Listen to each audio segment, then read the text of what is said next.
Miami versus Texas A&M. Hey, I told y'all who was going to win this football game, but this was for a 10-3 game. This was an excellent football game.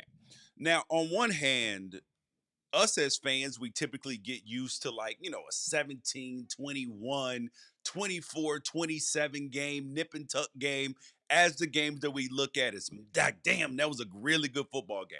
But we got to react to this Miami advancing to the next round of the college football playoff to play Ohio State quickly because it's another game coming on in just a minute. But first thing is, I am happy as hell that this game was early because it would have been going up now. Because a lot of people ask, why was this game when the Tulane Ole Miss game is next and then the Oregon JMU game is last?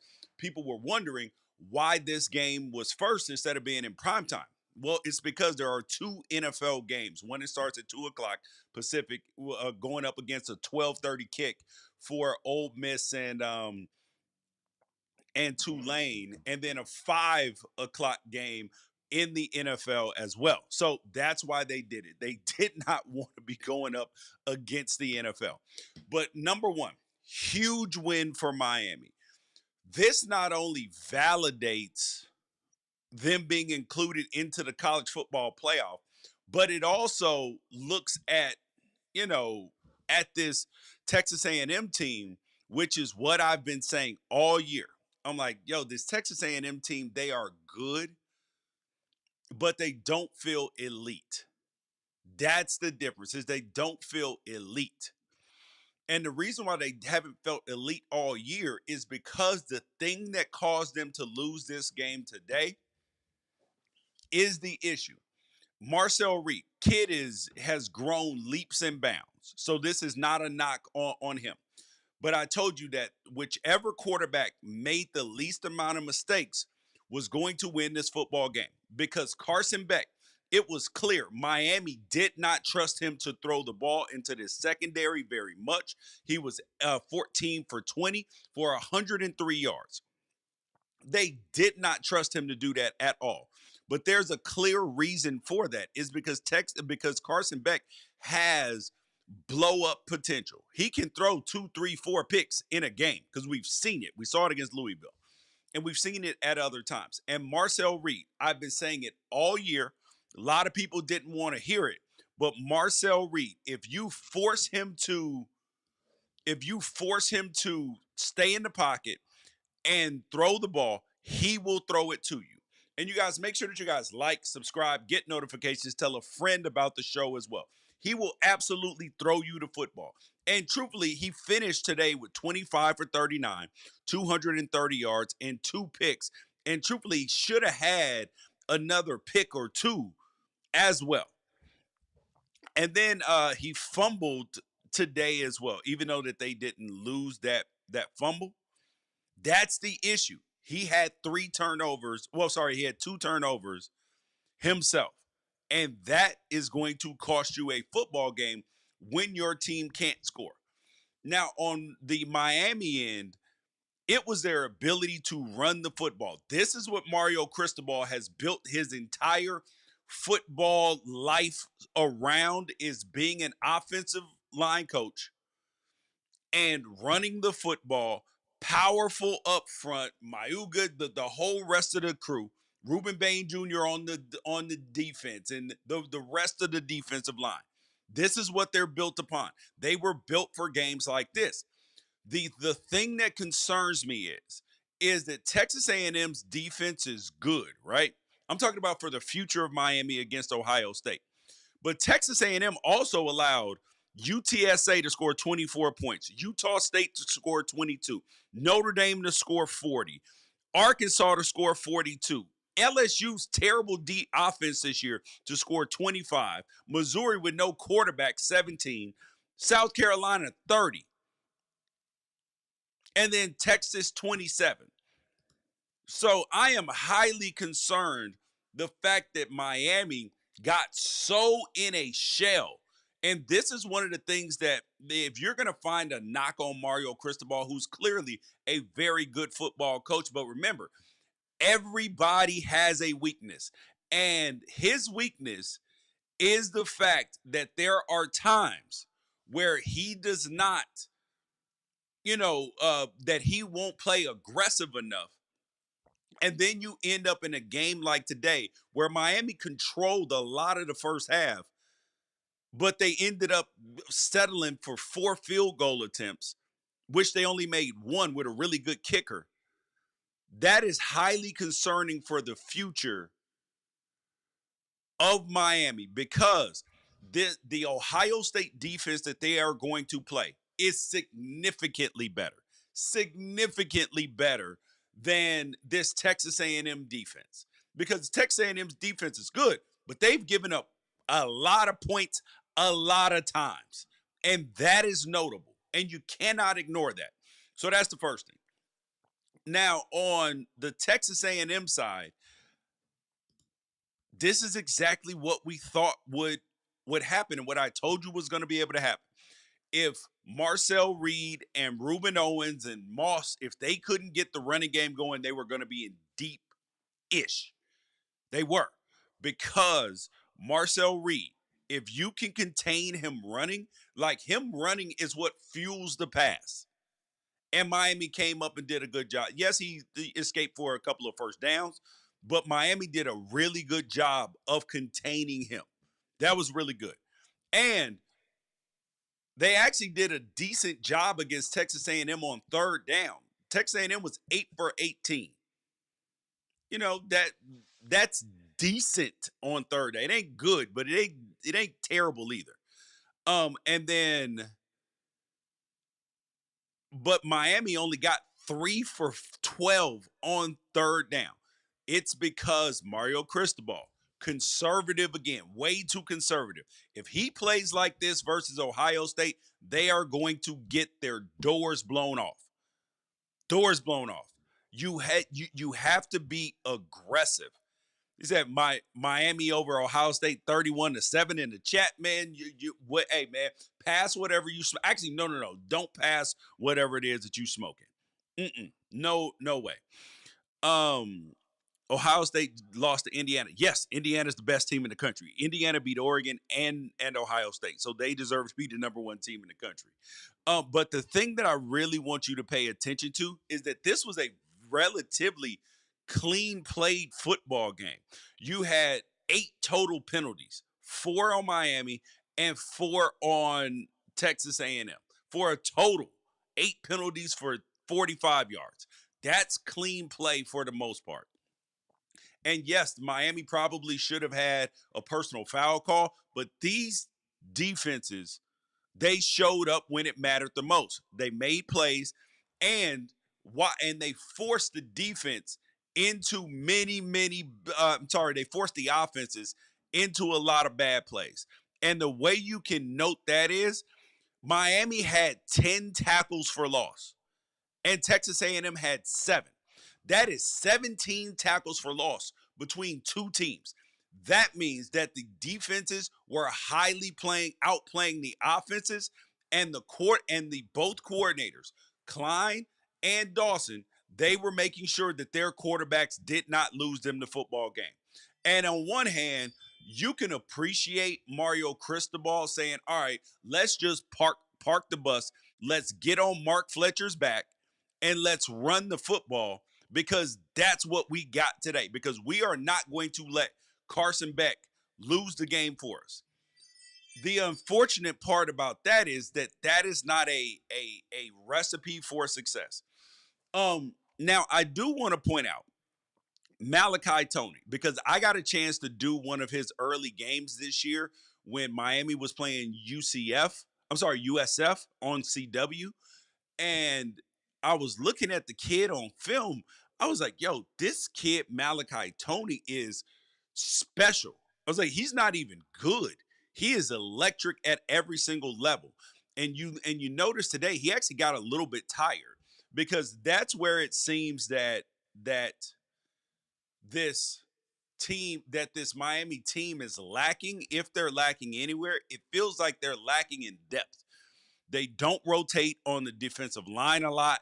And with Malachi Tony, he's asked to do so much with punt returns, hand the ball to him, run screens, block, do everything.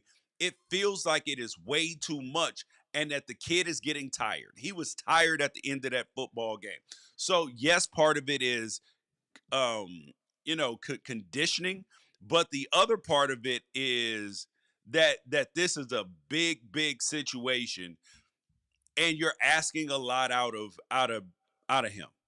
And sometimes people get and I'm gonna add this one to the broadcast because I figured out how to do this last night thanks to you guys. I like Miami over Ohio State. Guess who doesn't? I don't.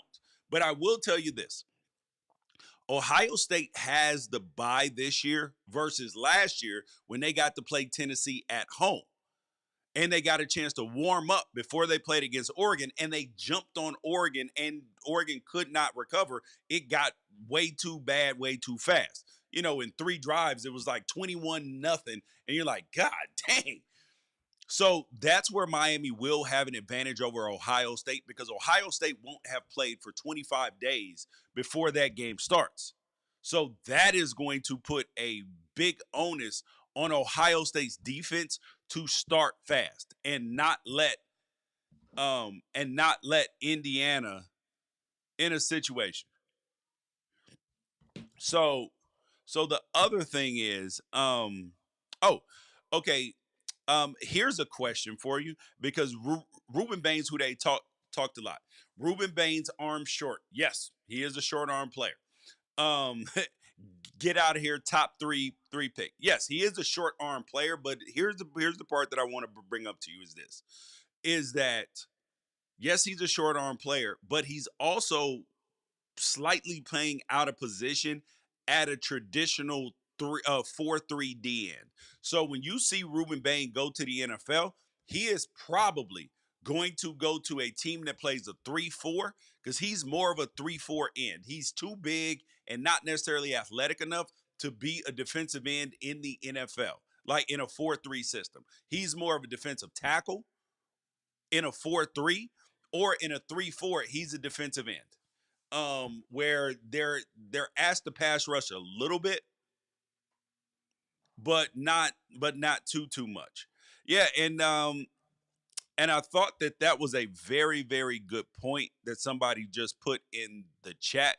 They just said that Miami didn't even run a lot of plays. No, they did not. Texas A&M had 75 plays, 40 pass plays, 35 run plays compared to the 49 total for Miami. So this is a lot on Miami's defense.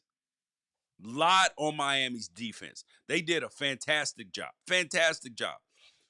And the good part about it, outside of that one big play that Miami gave up, they didn't have busting coverage.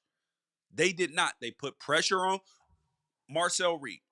It is the same thing that you have to do with Trinidad Chambers, who's playing against Tulane right now. You have to squeeze the pocket on him and then force him to throw from the pocket. If you force him to throw from the pocket, he will throw you the football. Same thing with Marcel Reed. Same thing with Carson Beck. If you get pressure on Carson Beck and you stop the run game, it is going to be a problem. If you stop Miami's run game, you will beat them. But the problem is Texas A&M could not do that today. Mark Fletcher, 17 carries, 172 yards. Freaking ridiculous. Freaking ridiculous. It was that was a master class on defense there. Somebody said Tony should have ran out of bounds instead of scoring. If we would have actually, let me put it on the broadcast so I can see. If we would have been at the 1 yard line, we could have nailed it a few times and have Fletcher score to seal it. Listen, man, the way that your kicker and everything had been set up, no, you couldn't score all game. Texas A&M couldn't score all game. It was a play to Malachi Tony on the little push pass where he scored. He was like, you're happy that you scored, but you also know that he might just get tackled as well. So if he gets tackled, yeah, that's fine. But the question is, do you really want to kick another field goal after you were 1 for 3? And the idea that you were just going to run it and pound it in with Mark Fletcher, I don't know how you could believe that was going to be a for sure option, because the way that they had been stopping the run, yeah, that was not a guarantee, especially in the red zone. And it's not like Carson Beck is mobile enough to put him on the edge. But I did think that Texas A&M, when they got into the red zone, I would have gotten Marcel Reed out on the edge, trying to put him in a run pass situation so he can make a play instead of just sitting him back there in inside the pass rush. But now we get to a situation where now we got to ask the question about the SEC, because now we got to wonder and really think about this. What do we think about this SEC situation? Because here is my bracket for this year. I picked I did pick Oklahoma to win last night, and truthfully, they should have won. But big ups to Alabama for figuring out a way to win. I picked Miami to beat Texas A&M. Just felt like a easy pick to me. And then Tulane beating, Ole Miss beating Tulane just feels, like a foregone conclusion. And truthfully, it's 14-0 at this point right now. And then you got Georgia playing Ole Miss, and then you're going to have Indiana playing Alabama. I do not believe, from what we have seen, from what we saw at Alabama last night, that wasn't pretty. They still can't run the football. It was just Oklahoma's poor offense and them turning the ball over that allowed Alabama to take control of that game. Then you're going to have Ole Miss, Georgia, so one of them is going to get knocked out, while you're still going to have three Big Ten teams sitting in the quarterfinals. That is that's something else. It is. It is. So what we've seen, and this Texas A&M team, I've told people all season, this team was 100% overrated. 100% overrated. I want to pull up their schedule for a second, just so you guys can understand what we are dealing with this Texas A&M team. Texas A&M, who were their wins against? Their best win of the entire season was this Notre Dame game. It was the Notre Dame game. That's it. Nothing else. Because Auburn was bad this year. Mississippi State, Florida, Arkansas, LSU. Listen, don't pay attention to none of them numbers in front of them teams, because none of them finished ranked except for Texas, who they beat. So then you go back to the standings, right? Let's go to the standings and see who Texas A&M played. Okay, Texas A&M did not. You go Georgia 2, Ole Miss, and then Tech 3, 4, 5, 6, 7, 8. They only played two teams that were ranked in the top 8 of the SEC. That was Missouri, and who finished unranked, and Texas. So the only team inside of the top 7 of the SEC that Texas A&M played was Texas, and they lost that football game. So, and remember, everybody was talking about, oh, Texas A&M, they might be the best team in the country. Where, Sway? This is why honesty matters, and this is why you guys watch this show, is because I am college football's truth teller, the honesty broker, the man who won't let a bias from where I went to go to school, where I played, where I coaching friends, none of that, get in the way of what matters to us college football fans the most, is people breaking down the situation to you and telling you the truth. And on a side note, I made a short yesterday and I put it up about Arch Manning and that whole he's taken less from the collective to help the 2026 situation. We talking about all that mess as well. But now let's talk about Mario Cristobal, because this has to, on some level, stop a lot of the noise about Mario Cristobal. This has to.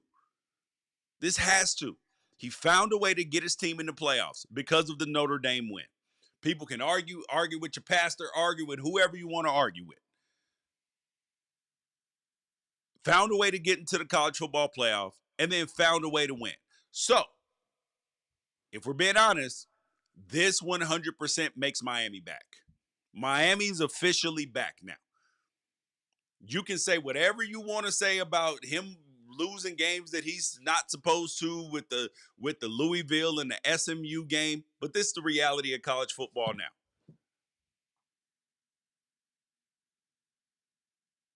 And this man has found a way to do it. He's recruiting well. And the next evolution in Mario Cristobal, we're going to see how good of a coach that he has become and evolved to against Ohio State. Because if Mario Cristobal has evolved where he needs to, because one of the biggest issues that he had at Oregon was that Mario Cristobal would at times get into rock fights unnecessarily, like against Stanford, against other teams, because he's so busy trying to impose his will on the other team with running the football. And mind you, running the football is highly important. Impose the will instead of opening up the offense. Sometimes you got to throw to be able to run it, but he wants to run the football to throw it every single time. And so sometimes you end up in rock fights. And this game today could have gone completely left because it was clear whether it was by design or whether they got in that game but they did not trust their quarterback Carson Beck to throw the football down the field or to drop back pass. 14 for 20. They gave up on third down so many times instead of letting their $4 million quarterback stand back there and pitch it away with these great athletes. Because you can't tell me that this Texas A&M defense is so damn good that Miami should not have been able to move the ball and score at a higher rate. I already told you, UTSA, 24 points. Utah State, 22. Notre Dame, 40. Even Florida's inept offense gave them 17. Arkansas gave them 42. LSU's offense was nothing compared to last year. They got him for 25. Missouri didn't even have a quarterback. They were starting a true freshman for the first time, I think it was, when they played Texas A&M. Still got 17. South Carolina got 30.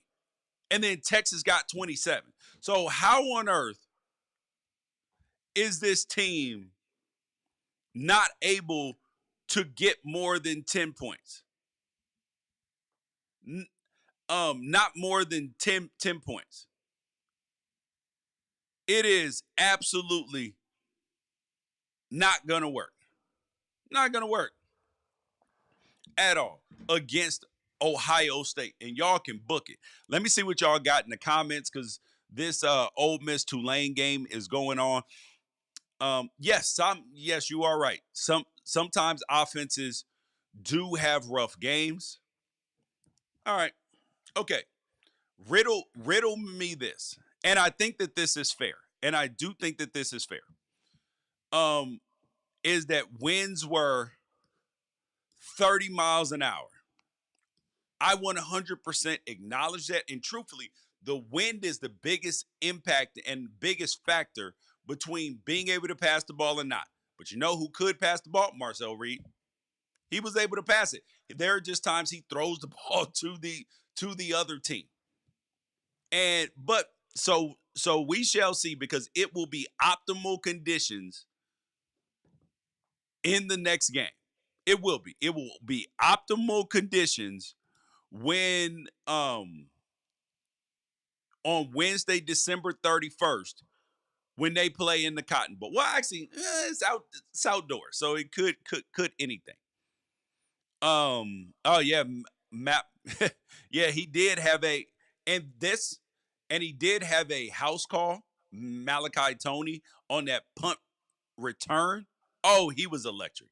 He was electric. Um, okay, stop.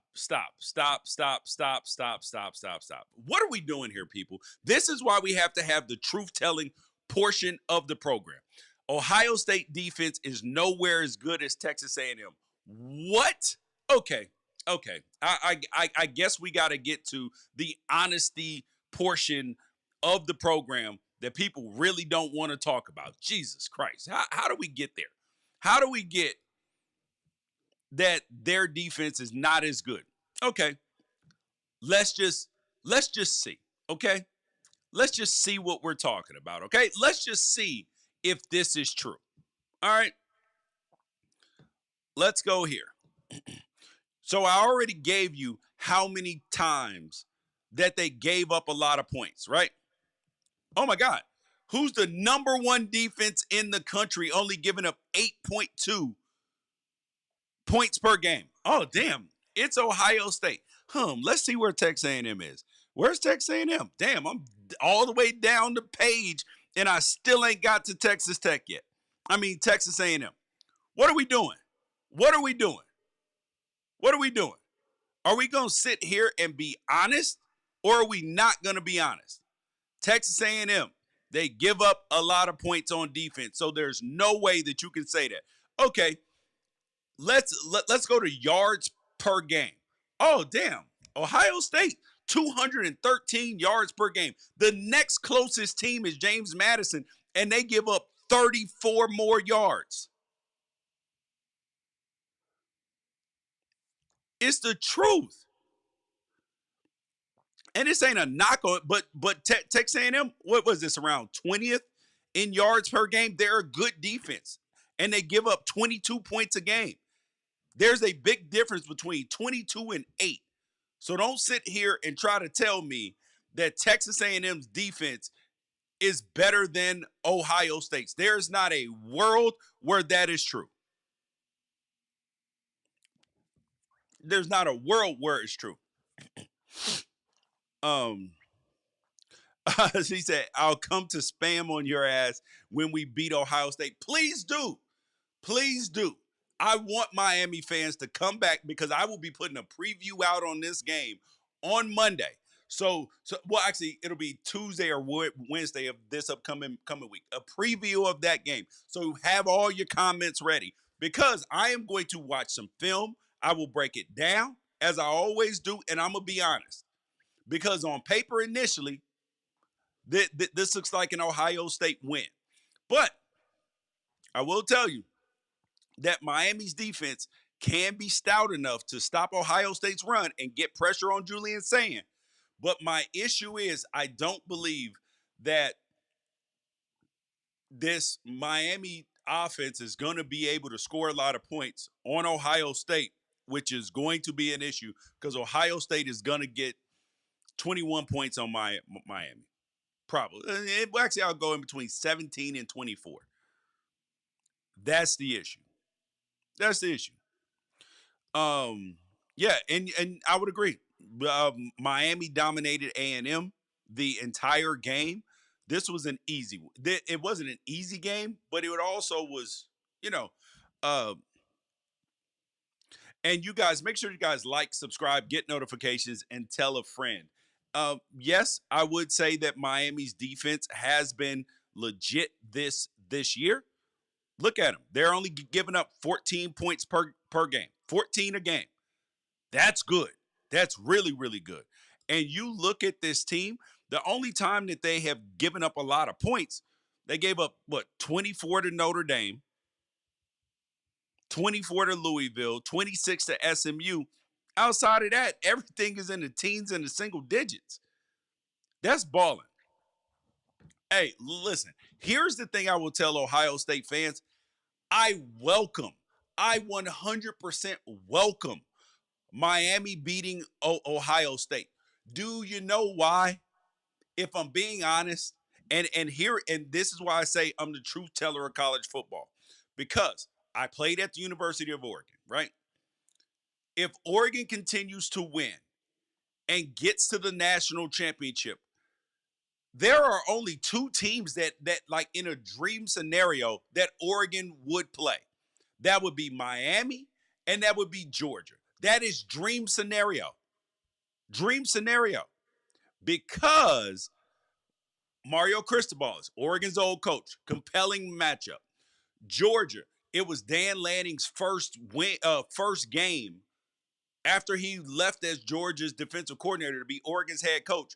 His first game was against Georgia, and they tore the cover off of Oregon. So to have a rematch when it's a fair fight, everybody would love that. So my Miami fans, get out of here talking about, oh, you're hating on Miami. You want them to lose. Listen, what I just told you why I would welcome that matchup. I would love to see Miami playing against Oregon. That would be one of the two dream scenarios, because that would make the game just that much more compelling. That would be great for TV. That'd be great for fans. That'd be great for everybody. All right. Um. Now, now let's get now. Now let's go back to this this game for a second. For everybody new that just came in, we looked at this game, and I told everybody, if you guys watched the preview video, so you guys can go back and see, just to fact check me and tell me if I'm the truth teller or not. I told y'all exactly how this game was going to go. If Miami was able to run the football, they were going to win the game. And also, as long as they kept Carson Beck out of must pass situations, he would be fine. And that's what they did. And if you got Marcel Reed, if you contained him running the football, which you did, 15 carries for 27 yards, if you squeeze the pocket on him and make him pass from the pocket, he will throw the football away because he is inaccurate.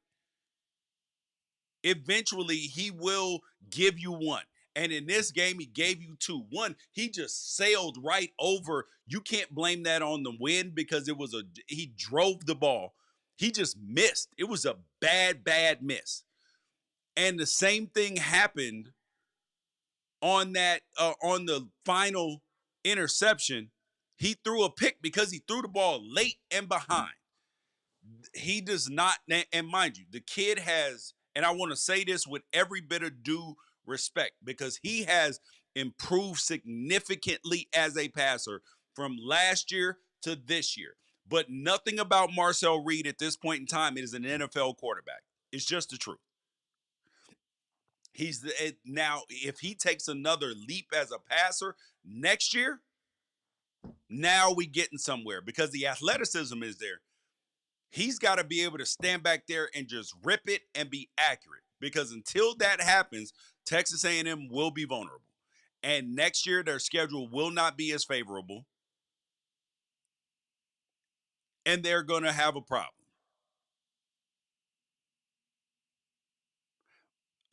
No. I'm not going that far, Johnny Filano. Marcel Reed is not a wide receiver playing quarterback. Stop it. He is a quarterback. He's just not, he's just got to get better, and he's trusting his athleticism too much. Miami can keep Ohio State under 20 points. Listen, I don't know about that. I don't know about that, because my see, the difference between Ohio State is, if you leave Jeremiah Smith one-on-one all game, you leave Carnell Tate, even sometimes when you double team them, they are good enough to make catches. So you're going to have to fade some hero plays to keep them under 20 points. That's just the truth. I'm not even going to lie about it. Somebody said, I'd like Dan Lanning to get another crack at DeBoer. So that would mean Alabama would then go beat Indiana, which I do not see happening. I can't. And now, mind you, Indiana does have Daly, their defensive lineman, number 8, who's one of their best D linemen. He's hurt. He actually got hurt celebrating in the Big Ten championship, like slapping hands with fans in it, and he hurt his ankle or knee or something, and he's out. So that's going to hurt Indiana dramatically. But Alabama can't run the football. And Indiana's pass defense it's not even good. It is special. Their pass defense is not, it's elite. It is elite. They stuffed Ohio State. So if they stuffed Ohio State, do you know what they are? Who has better weapons than Alabama, and a better quarterback than Alabama, and Ohio State can actually run the football? Imagine what Indiana's going to do to Alabama, provided, and remember, that they don't start slow, because all of the teams that had byes last year, Oregon, Arizona State, Georgia, and Boise State, all started the first half extremely slow because they had at least 25 days off. And it was hard on them. Where the other teams played and then played against them 10 days later, and they were ready. They had gotten all the kinks out. They were ready to go. And that's the issue, is that if Indiana starts slow and and Alabama jumps out, that's gonna be a problem. Gonna be a problem.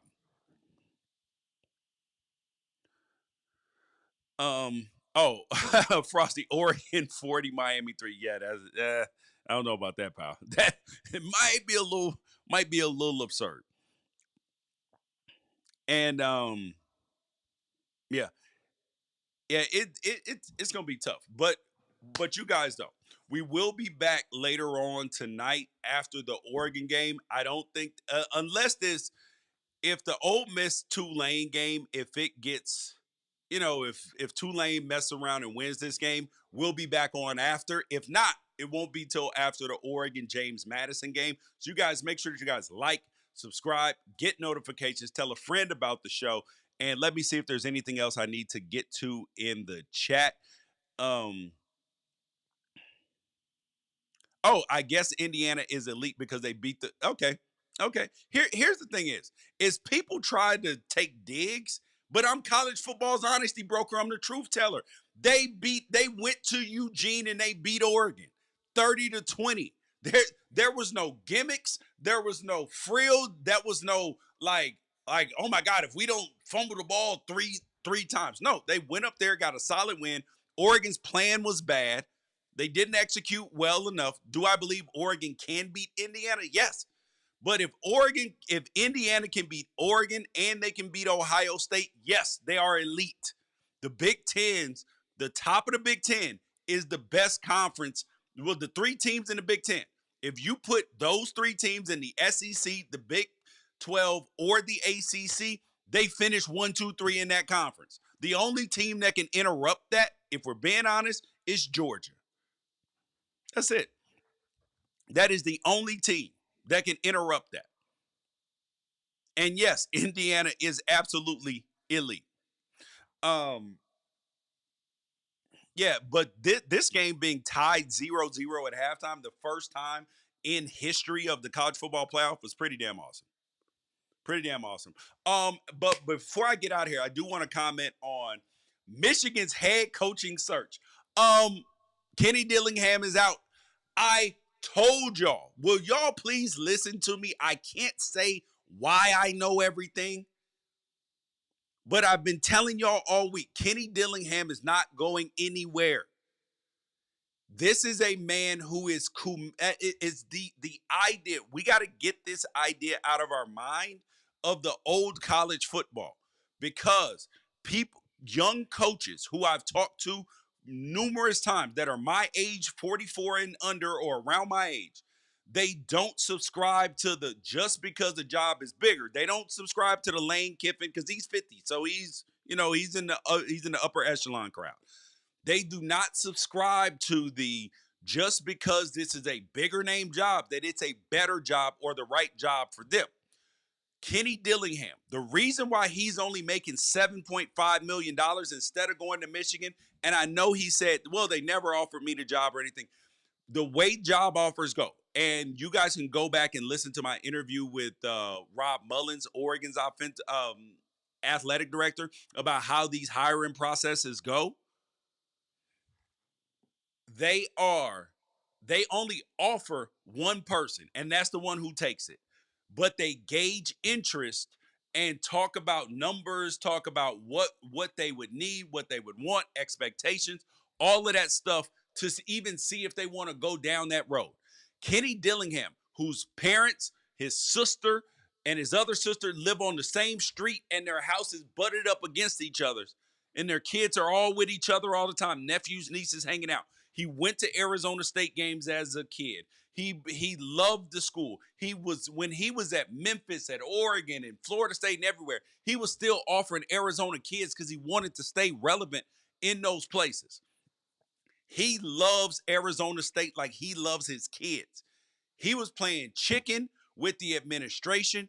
All he wanted was more resources for NIL and a higher coaching pool to make sure that his coaches got paid more. And he's still at $7.5 million. He could have got up to $10 million out of Arizona State, but instead he's like, I need my coaching pool to be 11 million. Coaching pools and salaries are usually about the same, especially toward the upper echelon numbers. But he said, no, I want to be able to I want to be able to retain my coordinators, get good players, coach them up, and win here. This is how you turn a program like Arizona State into a big time program. So to shun Michigan, which I know is startling to people. Why wouldn't Clark Lee take this job? Why wouldn't Jeff Brom or Brent Key? Because they're at their alma maters and they want to make it work there first. They believe. They're builders. They're not bigger, better dealers. And in this NIL era, you can do it pretty much anywhere where you are resourced and you can get good players. That's it. It's the truth. Um, yeah. So, anyways, that's it. Yeah, and truthfully, times have changed. The SEC no longer has the advantage. The SEC, I will say, is the deepest conference in terms of like that. The teams in the bottom are harder to beat, but they also have less elite teams. They got one elite team, and that's Georgia. That's it. Big Ten has three. ACC has one, and Big 12, they got one with Texas Tech. That's all we got. It's just the truth. All right, y'all. We'll be back depending on what happens in this Tulane Ole Miss game, which is 14-3 right now, and we shall see how this goes. Or we will be back after the James Madison Oregon game. Y'all appreciate y'all. Like, subscribe, get notifications if you haven't already. This is one of the fastest growing college football channels, and it is because of you guys. Interviews in the offseason, Dabo Sweeney, Dan Lanning. We gonna get your favorite coaches on. So make sure that y'all do it. We're gonna be starting a Discord, everything, because we are building an Unafraid army, man. Because y'all make this whole thing happen, and we gonna service y'all. Make sure we giving you all the content that you want. Peace out.